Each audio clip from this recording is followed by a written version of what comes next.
Welcome to Veterans Chronicles. I'm Greg Columbus. Our guest in this edition is Frank Pomroy, a U.S. Marine Corps veteran from the Pacific Theater of World War II. Mr. Pomroy served in the 1st Marine Division, 2nd Battalion, and earned the rank of Private First Class. When the United States invaded Guadalcanal in August of 1942, conditions on the island were brutal. Pomroy says basic supplies like blankets, rations, and cots were in short supply.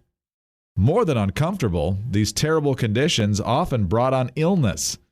Here Pomroy describes living in this environment, his bout with pneumonia, and the help he got from an experimental new drug that we take for granted today. Well, as far as living conditions were, they were as basic as you could possibly get.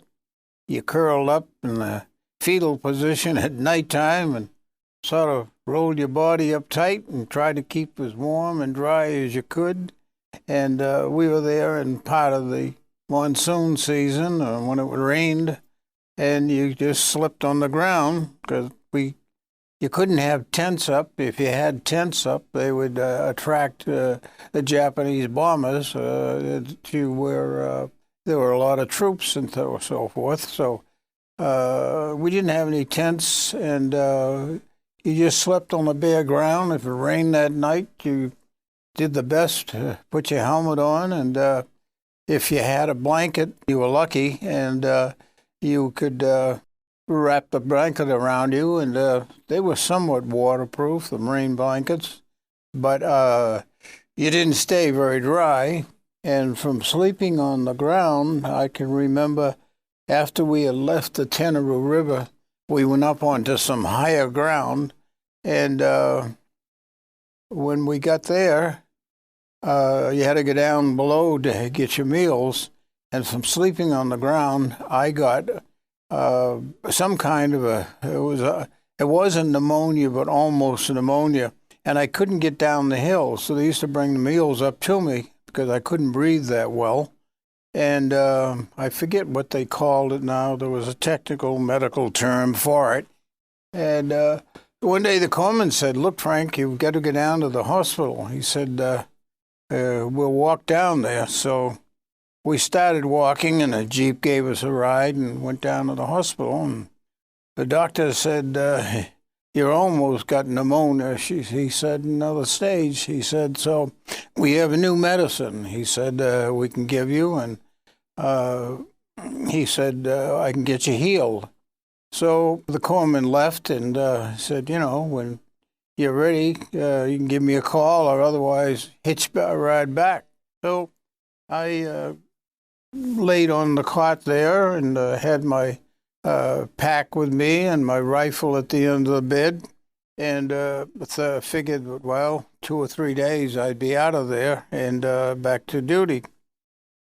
Anyway, it was penicillin, and at the time they just said a new medicine, and I was getting that, a shot every 4 hours, 24 hours a day, and the 3rd day I started feeling a little better.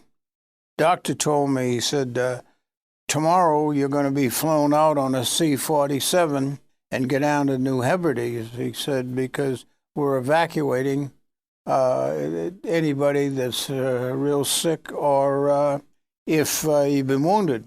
They brought in this plane with the only thing supplying the Marines at the time. They would fly in 55 gallons of drums of fuel, aviation fuel, and then ammunition and what have you, but they never brought in food, which we didn't have. So I said to the doctor, "Nah," I said, I'm not flying out. I'm going back to duty." He said, "Well," he said, "I can't force you," he said, "but in the morning I've got you on the list to be taken out, evacuated." And I said, "No." I had, of course, arrived a little late, where I was on the ship, the Elliott, when it was sunk, and had come hitchhike a ride from New Caledonia back up, and I wasn't about to leave, and I didn't feel the greatest. So in the morning, I just put my pack on and rifle and walked away from the hospital. And as I was starting to go out, the doctor said, "Are you leaving?" And I said, "Yeah." He said, "Well, I can't stop you, but my advice is," he said, "do something to get off the bare ground, because you'll end up sicker after this goes." After leaving the hospital, Pomroy tells us he was able to craft a makeshift cot from palm leaves.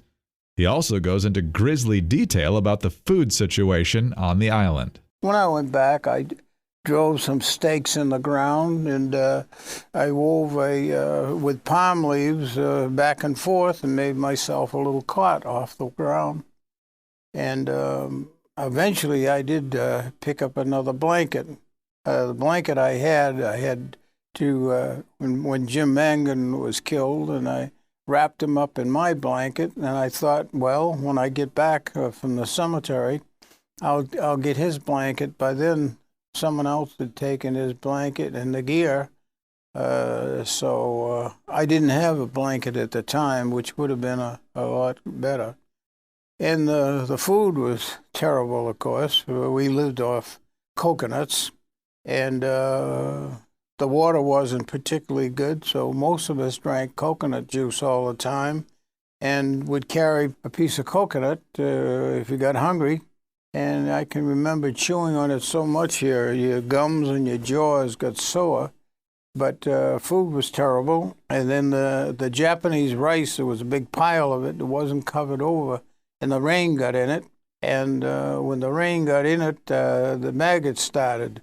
And I can remember one day, a group of us was assigned, and they used to do that every night, to get down and put the rice here and the maggots here. And you got a little tired of doing that, and we'd take and throw it all in together, and we wouldn't eat any rice that night. But the next night you got hungry, and probably the other group of Marines were doing the same thing. So food, we had no food to speak of, nothing.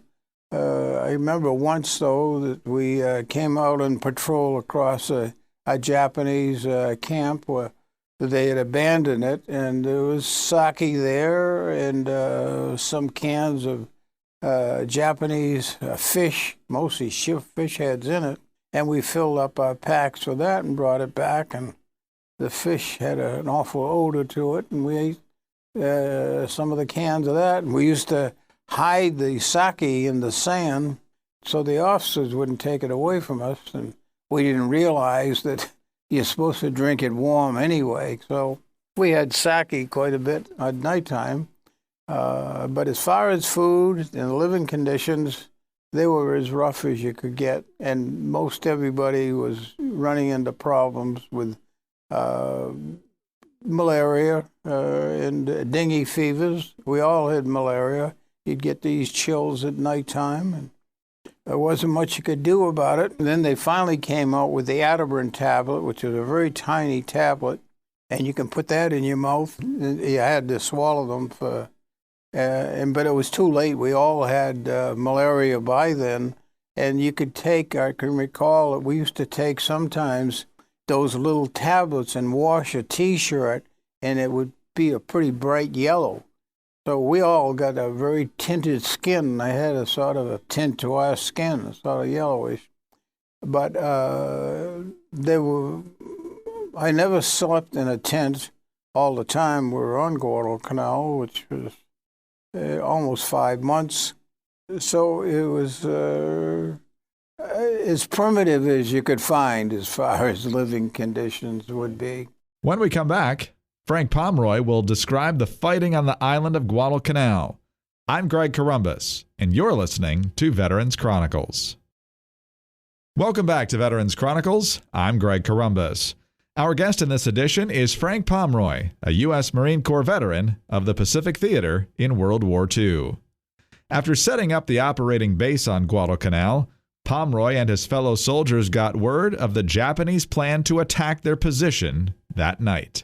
Our native scout came back in. He had been tied up by the Japanese and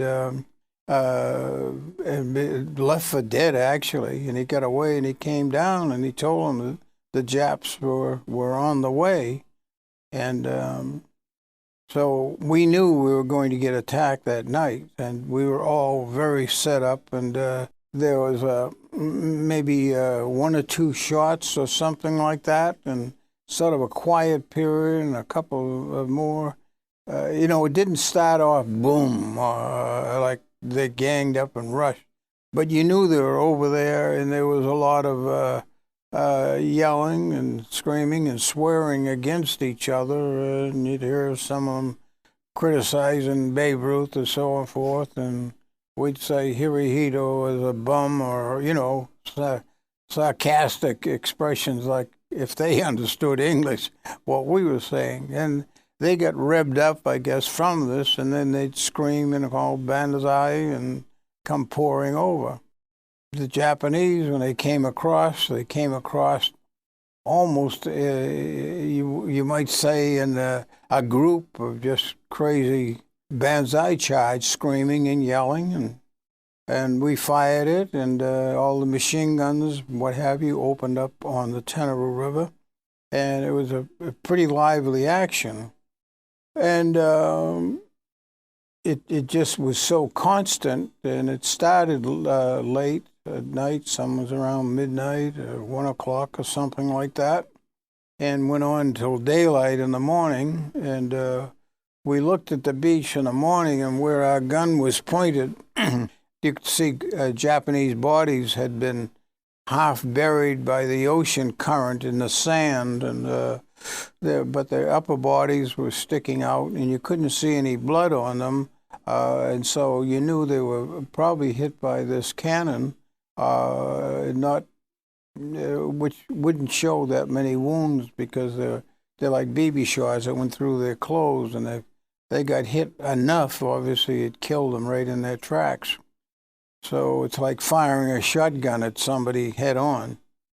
And we were the first couple of people to walk down and loot, so we just walked away, and there was no cheering or anything like that following the battle. People felt pretty happy that we'd won it, but you could look out there and see all these bodies, and it makes you think a little bit how short life can be. And we had quite a few wounded. And Johnny Rivers, of course, had killed almost 100 Japanese in front of his machine gun, and was one of the great heroes there.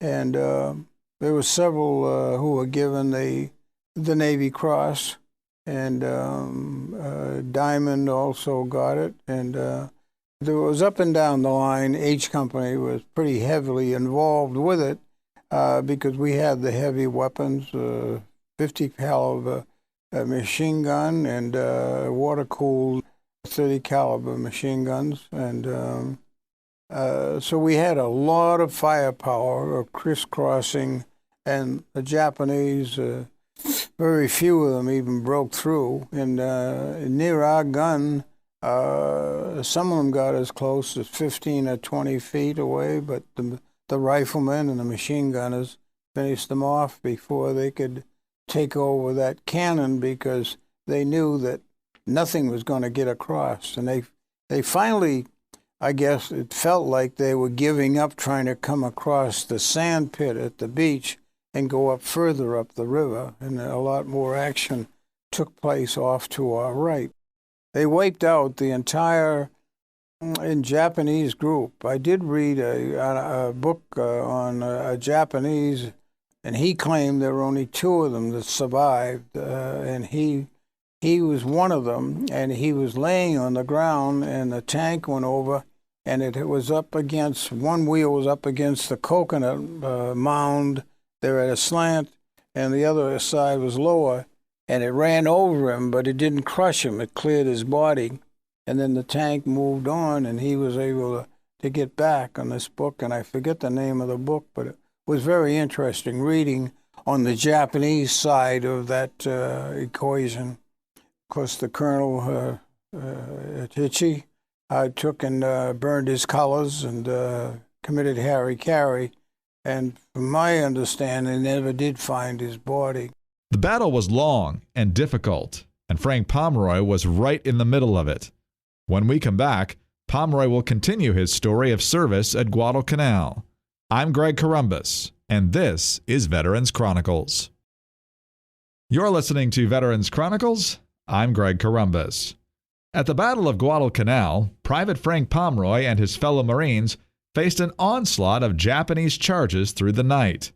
In this section, Pomroy describes how the Grapeshot ammunition of his cannon was able to ward off the Japanese attackers. They were coming across the sand pit because that was the easiest thing rather than cross through the deeper water up above. And probably they were going through water not much deeper than above their knees or something to that pit. So it was easier to run across the sand, and that's where they concentrated their initial efforts real heavy.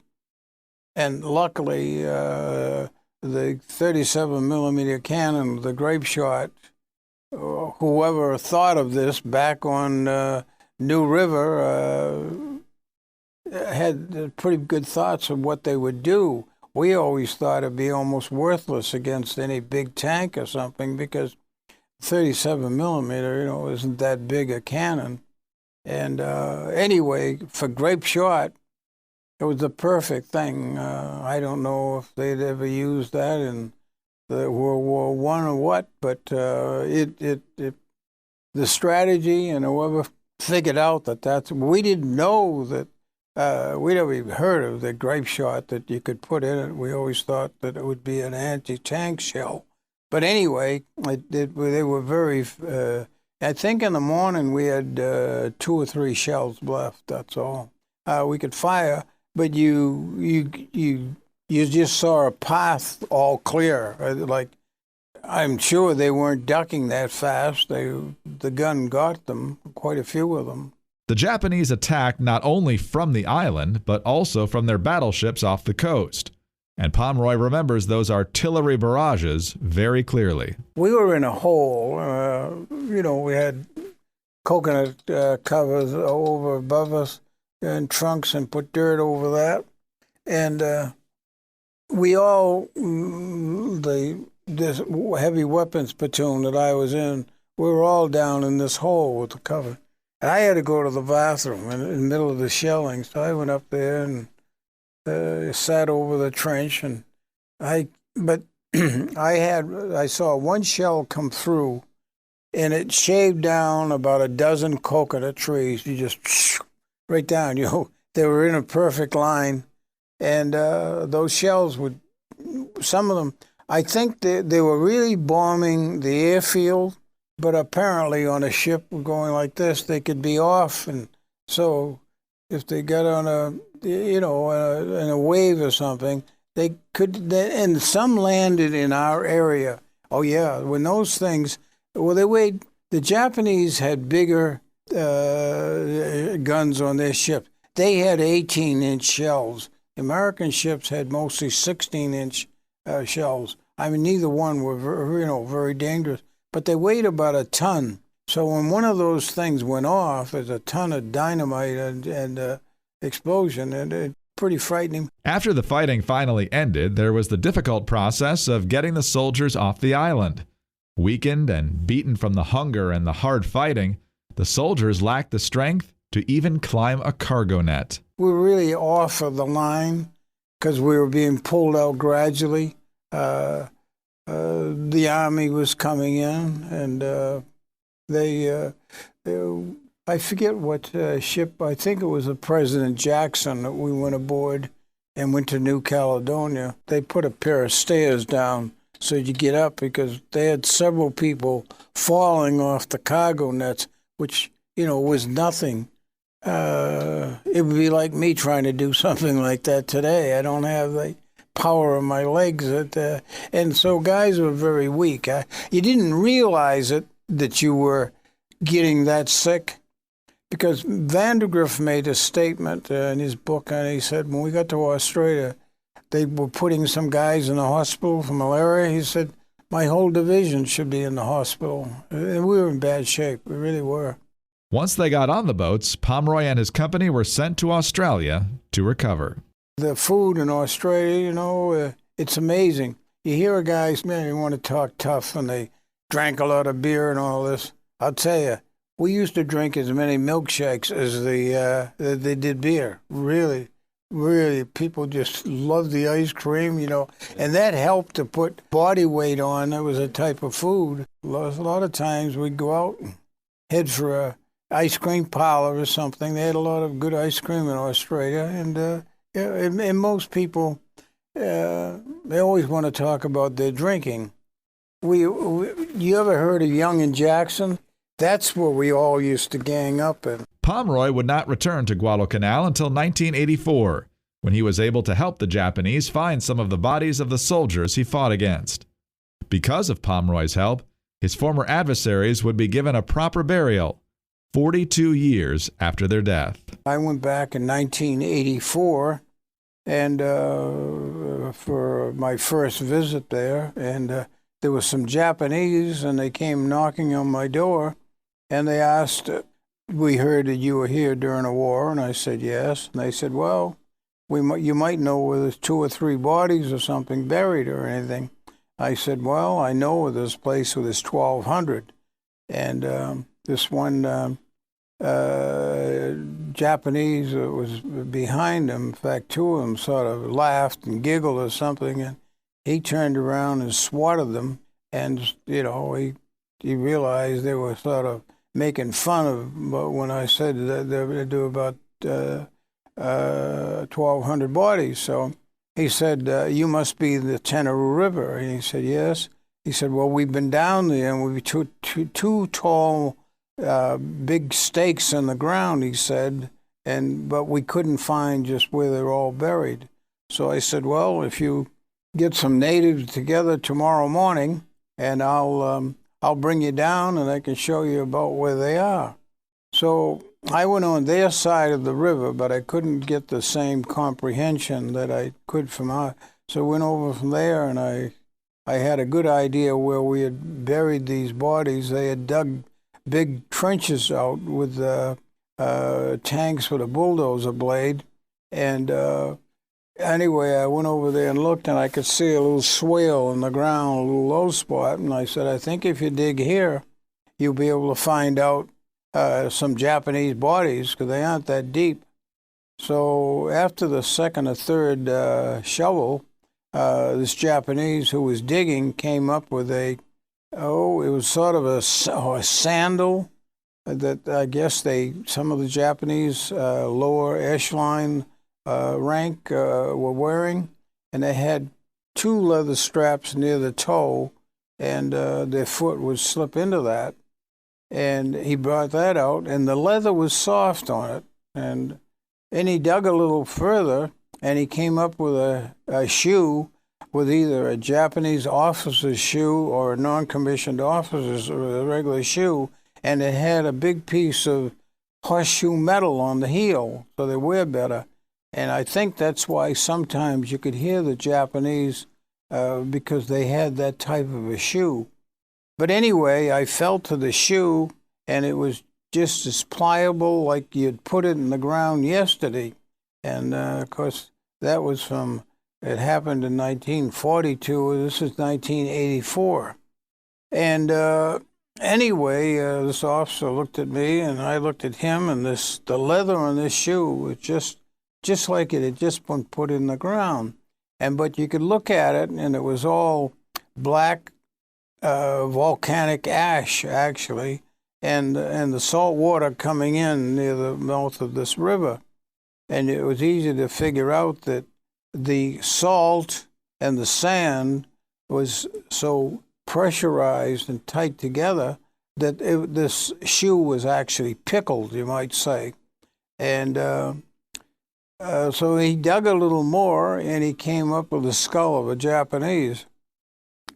And I had it by hand, and I banged it against a coconut tree, and a lot of the sand came out.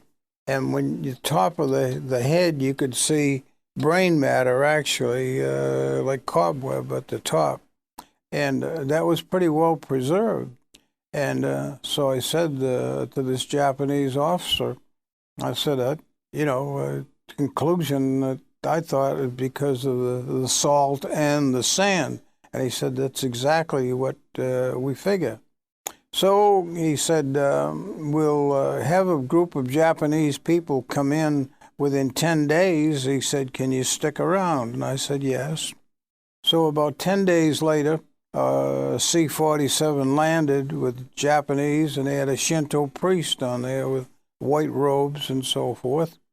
And we went out, drove out in a bus, and the Shinto priest stood up front, and he kept staring at me like, just a tremendous amount of hatred in his eyes, and you could just see.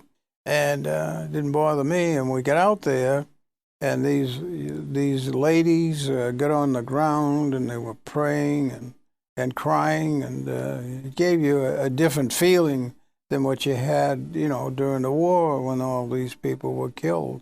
And they weren't mother and fathers, but they were apparently people, my sister's brothers, cousins or something, and they all came out there and had a ceremony. And they said that they were going to take the bodies and burn them up in Mount Austin, and then Grassy Knoll, basically. And then they would take the ashes and pour them over Mount Subiachi in Japan, because the Japanese always felt their bodies had to be returned. That's why on some of the Japanese on the Tenero River, some of them had little pinkies missing, and we couldn't figure that out. And later on, that was the word that they chopped them off and sent their fingers home in case they should be killed, I guess. But Guadalcanal would not be the end of the brutal fighting that Frank Pomroy would see in the Pacific theater of World War II. Please look for part 2 of our discussion with Frank Pomroy as he describes the vicious fighting at Peleliu. Our guest has been Frank Pomroy, a Marine and veteran of the Pacific Theater in World War II. I'm Greg Columbus, and this is Veterans Chronicles.